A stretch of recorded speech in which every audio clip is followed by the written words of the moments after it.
자, 안녕하세요. 오늘 교과서 내용, 정문화 풍경화 현대미술 작품, 그 다음에 조각에 이어서 진행을 하겠습니다. 50강이 되겠죠. 첫 번째 나온 그 내용은 서양의 풍경화의 역사가 등장을 하게 되는데요. 우선 위에 있는 터너 작품, 우리가 시험 문제에서도 출제가 됐습니다. 19세기 가장 위대한 풍경화로 평가되면서 그의 작품은 빛과 색채의 표현주의적 분위기, 여기서 표현주의적인 분위기라는 것은 형태적인 요소의 어떤 특성보다는, 그러니까 재현적 특성보다는 어떤 그런 대상에 대한 감흥, 거기에 대한 숭고미, 자연에 대한 숭고미, 대기에 대한 어떤 변화에 대한 표현, 이런 것들 때문에 표현주의적인 분위기다, 이렇게 얘기를 하는 것 같은데, 우리가 그냥 표현주의다 이렇게 얘기할 수는 없고요. 그래서 그러냐 매우 폭넓고 웅장하며 특히 바다를 표현한 작품이 뛰어나다라고 하는데, 이게 바다의 그 자연에 대한 숭고미가 굉장히 뛰어난 작품이라고 터너가 그런 것을 잘 표현한다고 볼 수가 있죠. 그 다음에 우선 서양의 풍경화 역사 보시면은 인문화를 배경으로 주로 그려왔죠. 그러다가 10세기 네덜란드 화가 루이스 다리나 호메바의 등에 의해서 독립된 장르로 그려지기 시작을 하는데, 이제 바로크죠. 바로크의 특성을 보여주는 그런 양식인데, 19세기 이르게 되면 컨스터블, 자, 낭만주의죠. 낭만주의 선도로 인해서 인상파 화가들에 의해 주로 야외에서 사생해가지고 물체에 빛을 비치는 순간에 빛의 변화와 인상을 포착하는 풍경을 많이 그렸다. 그럼 여기서 이 컨스터블 같은 경우는 이 관학적인, 오늘도 설명을 했는데, 관학적인 어떤 색채의 요인에서 벗어났다는 것이 가장 크죠. 그래서 야외 사생을 통해서 변화하는 순간의 빛, 이러다 보니까 보색 관계를 사용하기도 했다. 이런 것이 포인트라고 볼 수가 있습니다.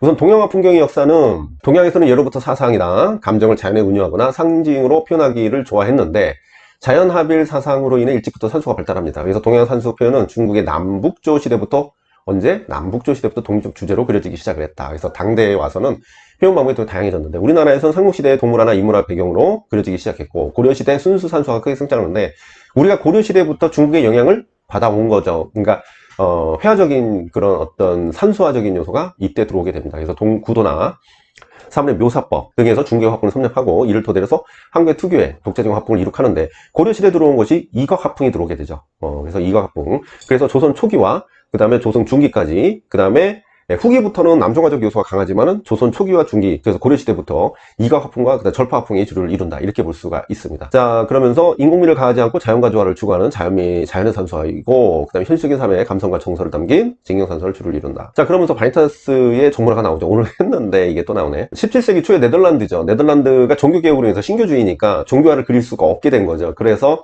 다양한 장르화가 발전하는데, 그 중에서도 이제 정문화를 얘기하고 있습니다. 그래서 죽음의 불가피성, 속세의 업적이나 쾌락의 덧없음을 덧없음과 무의미함을 상징하는 소재들, 그래서 바니타스라고 하죠. 모멘터리라는 개념의 어떤 장르화의 특성들이 나타나는데, 보시면 바니타스 그림은 보는 사람에게 죽음을 피할 수 없는 인간의 운명이라는 것을 생각하고 회개하도록 타이르게 된다. 후기 르네상스 시기에 초상화 뒷면에 죽음과 덧없음을 상징하는 해골 같은 것을 자주 그렸는데, 그래서 이런 부분에서 아무래도 영향을 받았다, 이렇게 보고 있는 거죠. 바니타스는 1550년경에 독자적인 분야로 발전해서 1620년경에는 매우 인기 있는 장르가 됐는데, 바니타스는 1650년경 쇠퇴 때까지 주로 네덜란드의 주 연합인 레이덴을 중심으로 발전을 하게 됩니다. 레이드는 인간의 죄 많음을 강조하고, 그 다음에 윤리적 기준을 엄격하기로 유명한 칼뱅주의적 신학의 중심지였는데, 우리가 이 칼뱅주의가 이제 등장을 했다라는 건데, 이 칼뱅주의로 인해 가지고 윤리적 기준의 그 어떤 엄격성이 결국은 이제 방탕한 사람들에 대한 생활에 대한 경고성의 메시지가 배경이 칼뱅주의다. 일부 바니타스 그림에는 인물도 묘사되어 있지만 대부분 몇 가지 정적인 요소를 이루어진 순수 정물화로 표현이 되는데, 바니타스 그림의 기본적인 요소는 예술과 학문을 상징하는 물건, 그래서 책, 지도, 악기, 부와 권력을 상징하는 물건, 지갑, 보석, 그 다음에 세속적 쾌락을 상징하는 물건, 술잔, 담배 파이프, 트럼프 카드, 이런 것들, 그 다음에 죽음이나 덧없음을 상징하는 해골, 시계, 양초, 비누, 거품, 꽃, 이런 것들이 나타난다고 볼 수가 있고, 그리고 부활과 영생을 상징하는 물건, 옥수수, 열매, 담쟁이, 월계수가지 등이 포함됩니다. 초기 바니타스 그림의 우울하며 단색조로 된 강렬한 구도를 보이고 몇 가지 물건만을 우아하고 정확하게 묘사를 하는데, 그러나 점차 다른 요소를 첨가하면서 분위기가 밝아지며 색조도 다양해진다. 이런 정도 보시면 되겠죠. 그래서 우리가 바니타스 이런 작품들 때문에 트렁프레이유라는 말이 등장을 하게 됩니다. 하지만 이거 보시면 아시겠지만, 있는 그대로의 사실적인 묘사만 들어있는 것이 아니라는 겁니다. 꽃을 그리고 그 다음에 거기에 대한 어떤 기물을 그리고 하는데, 이 특히 꽃 같은 경우도 서로 간에 계절이 다른 꽃들을 그리게 돼요. 그러면서 약간 그런 이질적인 요소를 포함하게 되고요. 그런 요소들이 한 계절에 필수 없는 꽃들이 등장을 하는 것들, 이런 것들 많이 활용을 합니다. 네덜란드 정물화의 당시에는 매우 고가였던 꽃이나 음식, 사물을 그린 정물화가 인기를 끌었는데, 곤충들이 실제로 날아들 것 같은 사실적인 묘사가 특징인 이런 정물화는 서로 여기 나오네요. 다른 계절에 피는 꽃은 한꺼번에 활짝 피어 있고, 나비와 곤충, 과일 등이 어우러져 작가의 상상에 의한, 그래서 상상적인 요소가 같이 결부되어 있다. 자, 쇠잔이 나오네요. 정물하다 보니까 쇠잔이 나오나 본데, 이 사과가 있는 정물. 자, 쇠잔은, 작품은 쇠잔이 정물화 가운데 가장 화려함을 자랑하는 작품 중 하나인데, 화가가 정물에서, 각 정물에서 발산되는 풍부함과 다채로움을 매우 예리하게 포착하고 있대요.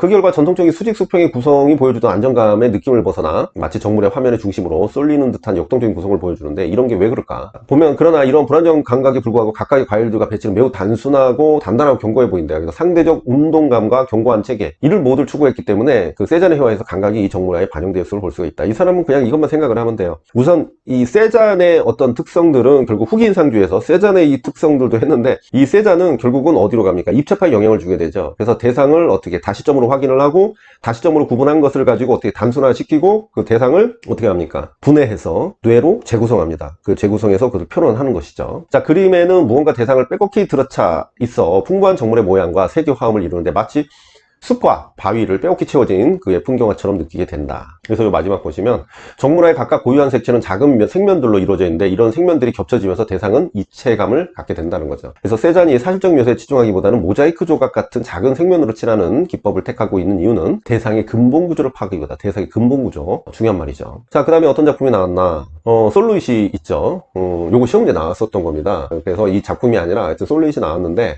솔루잇은 미국의 미니멀 조각가이자 개념미술가인데, 최초의 조형 단위를 일정한 규칙에 의해 확장하거나 반복하는 방식은 뭐예요? 미니멀의 특성입니다. 이를 뭐라고 해요? 구조물이라고 칭의합니다. 그래서 이 세 면으로 구성된 열린 구조의 입방체부터 7면으로 구성된 입방체까지 각각의 조형 단위를 변형시킬 수 있는 작업인데, 계속 그것이 확장되죠. 이로써 미니멀 아트의 대표적인 작가로 활동했어요. 하지만 1967년에 69년에 개념 미술에 대한 단상, 개념 미술에 대하여 라는 미술 잡지, 요거 물어봤었다는 거죠. 그래서 미술 잡지 기고에서 개념 미술이라는 용어를 확립시켰습니다. 대표적인 개념 미술 작품은 1968년에 금속 입방체를 제작해 네덜란드 베르게이크에 있는 비세르하우스의 땅에 묻고 이를 사진으로 기록한 작업으로 시각적으로 보이지 않는 작품을 제작했죠. 또한 벽 드로잉의 작업도 유명한데, 작가가 작업 지시문, 여기 나왔죠. 작업 지시문을 직접 만들고 실제 작품은 조수가 제작하는 방식, 그래서 발주예술을 한다는 거죠. 이 작업은 처음에는 개념으로 존재하다가 주변 상황의 여러 변수에 따라 구현되기도 하죠. 자, 그 다음에 면제, 뭐 선제 이런 게 나와 있고요. 선제도 또 나와 있고요. 면제 나와 있네요. 그리고 양제. 이 작품은 이제 시험 문제 한번 거론했습니다. 광장에 설치된 스테인리스 조각의 크고 육중한 덩어리감이 주변을 압도한다. 그래서 늘 익숙해 느껴오던 공간을 색다르게 만드는데, 또한 그 작품이 주변 풍경에 비추며 시각과 다른 이미지를 보여주는 요소들, 반사되는 그런 비춰지는 요소들이 왜곡돼 보이죠. 이 작품은 이제 그런 거에 대한 공간의 확장, 이런 것들이 특징이라고 볼 수가 있어요. 자, 블링코, 배열. 자, 멕시칸 마켓에서 사온 물건들인데, 블링코는 미국 텍사스 기반으로 활동하는 사진작가고요. 다양한 사물과 색을 나열하고 배치를 해가지고 그다음 아름답게 구성하는 화면을 촬영한 작품이라고 볼 수가 있어요. 블링코는 스스로 레이아웃 예술가라고 소개를 하죠. 이 정도 체크하시고, 나무 조각, 발포트.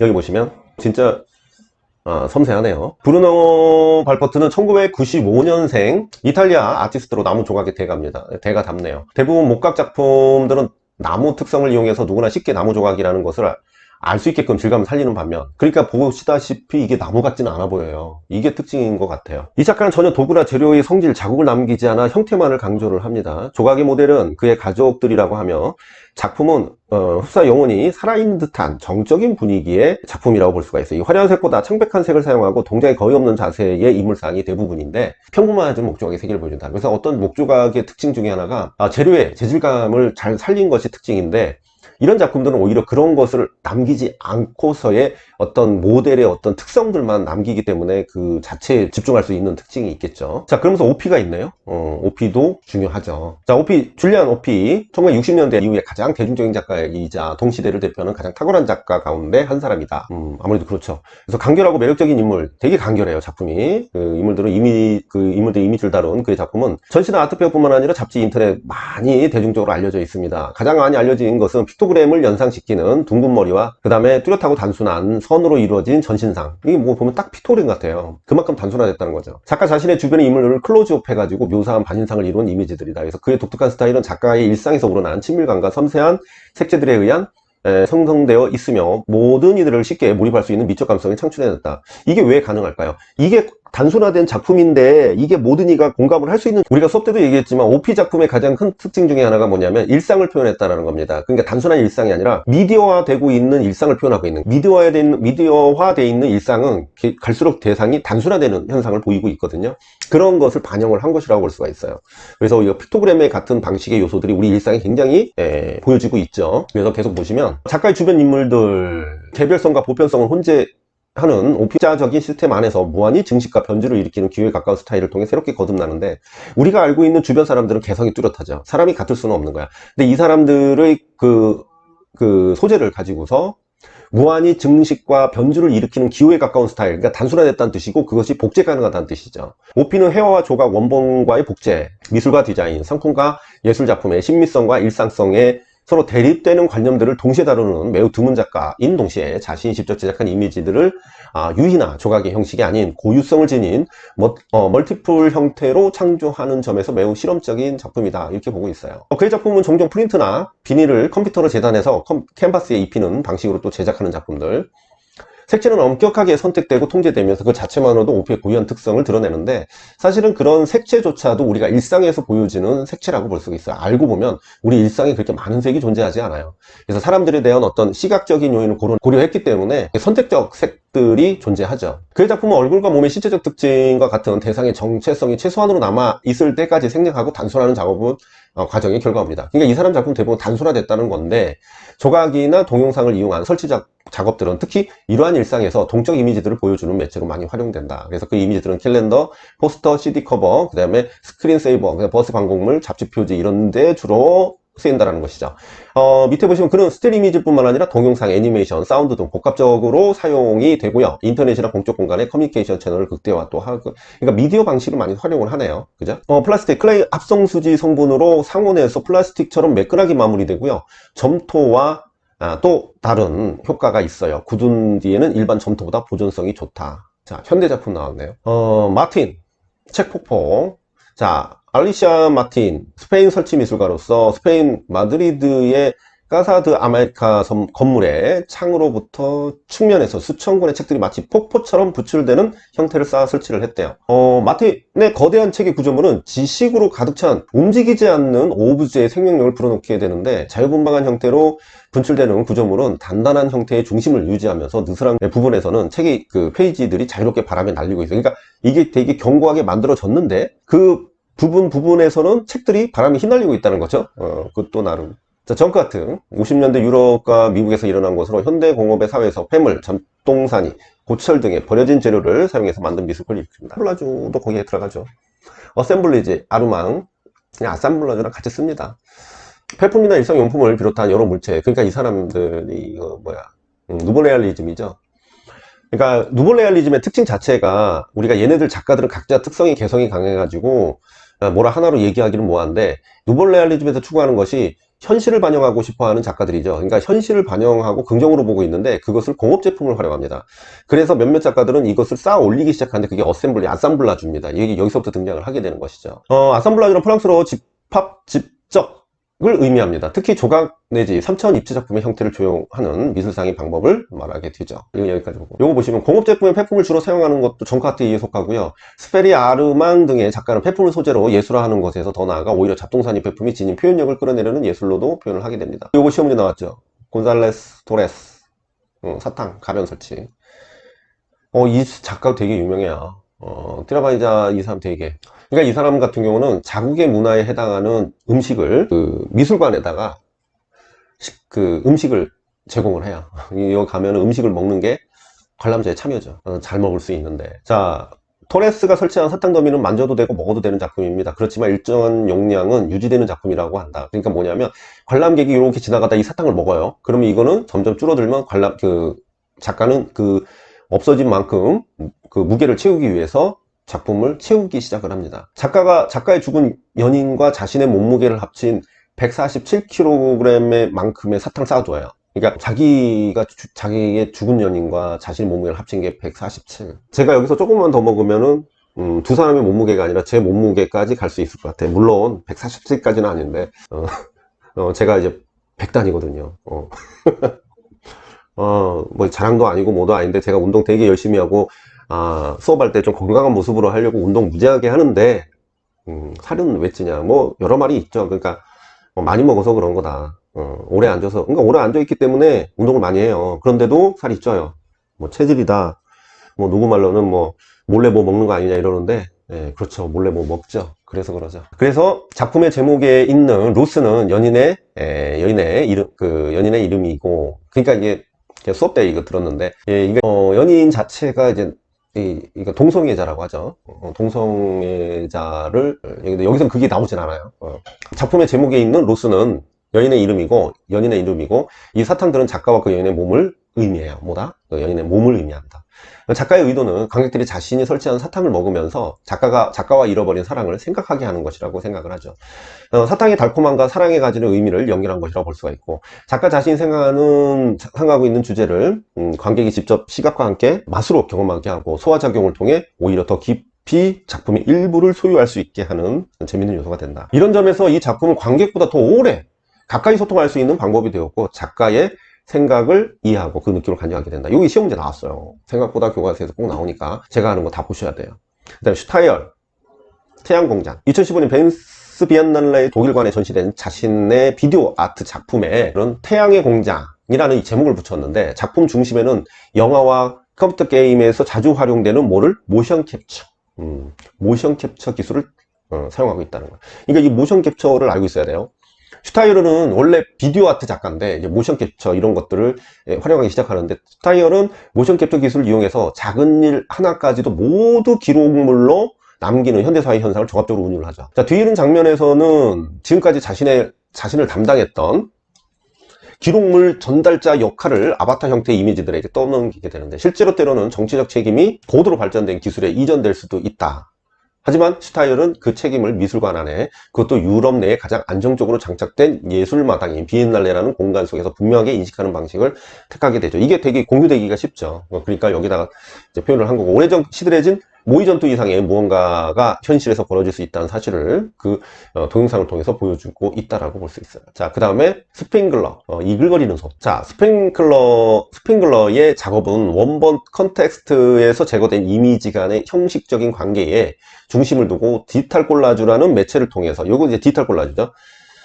색상 형식 및 사진의 의미를 탐구하며 다채롭고 화려한 디자인을 재탄생시켰다라고 나오죠. 그래서 뭐라고 써 있어요? 베이퍼웨이브 아티스트 이렇게 얘기를 한다고 하죠. 2010년대 초반에 등장한 전자음악과 인터넷 밈의 미세한 현상인데, 음악은 일반적으로 엘리베이터 음악, 소프트 재즈, 그 다음에 R&B, 라운지 음악과 같은 1980년대와 90년대 스타일과 관련 있고, 종종 잘리거나 조여지는 기술의 효과를 통해서 트랙을 샘플링하거나 조작을 한대요. 그러니까 음악도 나오고 그 부분에 디지털 콜라주로 나타나죠. 주변의 하위 문화는 흔히 소비자, 자본주의와 대중문화에 대한 애매모호하거나 풍자적인 태도와 관련이 있고요.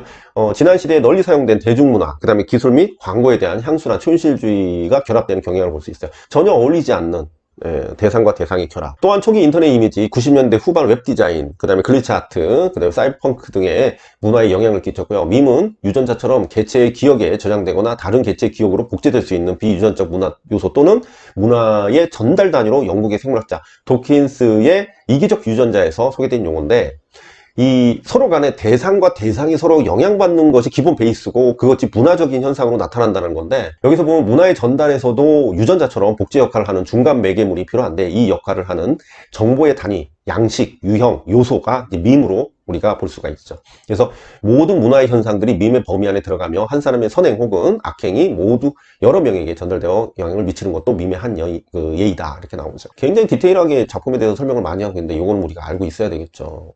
이것은 예전에 본 것 같기도 하고 아닌 것 같기도 하고 그런데, 팀랩, 일본이죠. 떠다니는 화원인데, 사운드 아트입니다. 이거 사운드 아트. 사운드 아트는 시각 예술가들에 의해 제작되는 주로 소리로 구성되는 미술 작품을 말합니다. 시각 미술과 융합되는 청각적 요소에 초점을 맞춰서 청각이 우리의 심상이 주는 다양한 현상을 이끌어내고자 하는데, 일반적으로 사운드 아트는 시각 미술을 위한 장소, 즉 화랑 미술관, 야외 환경, 공공미술, 퍼포먼스 현장에서 전시되거나 기록 매체 형식을 빌어서 발표가 된대요. 그래서 1960년대 말 개념으로 미술로부터 시작한 이러한 경향이 다른 개념, 많은 개념 미술 형태와 마찬가지로 설치 미술이나 비디오 아트 이런 데서 활용이 되고 있어요. 그래서 우리가 이제 사운드 아트, 음악적인 그 청각적인 요소에 활용한 미술의 시각적 요소와 청각적 요소의 결합이라고 볼 수가 있죠. 자, 브레송 작품이죠. 자, 미디어는 현대사회의 대중에게 많은 정보를 전달할 목적을 가진 매체라는 의미로 사용되는데, 미디어 아트는 이런 대중매체, 즉 현대적 커뮤니케이션의 주요 수단인 사진, 영화, TV, 비디오, 컴퓨터 등의 대중에게 파급 효과가 큰 기술을 적용시킨 예술을 말한다. 터럴, 중요한 작가입니다.